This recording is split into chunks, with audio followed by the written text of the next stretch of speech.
ذرا سنو، یہ جو تم ذرا سی تکلیف پر تڑپ اٹھتے ہو، ذرا سی بیماری پر ماتم کرتے ہو اور فون اٹھا کر بندوں کے سامنے اپنی مصیبتوں کا کچا چٹھا کھول دیتے ہو، کبھی سوچا ہے کہ تم کس کی توہین کر رہے ہو؟ تم لوگوں کو یہ بتا رہے ہو کہ نعوذ باللہ تمہارا رب تم پر ظلم کر رہا ہے اور یہ بندے تمہارے ہمدرد بنے بیٹھے ہیں۔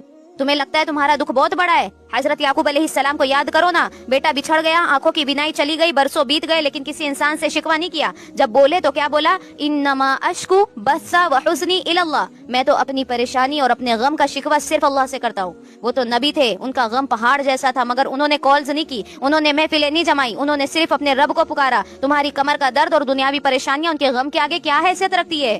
اور کیا قرآن کی یہ آیت صرف تلاوت کے لیے ہے؟ الیس اللہ بکاف عبدہ، کیا اللہ اپنے بندوں کے لیے کافی نہیں ہے؟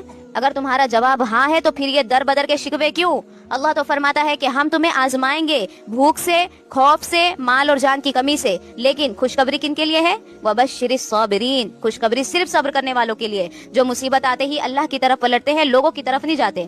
لوگوں کو دکھ سنانا بند کرو، لوگ صرف تمہارا تماشا دیکھیں گے یا چند لمحوں کی جھوٹی ہمدردی دکھائیں گے۔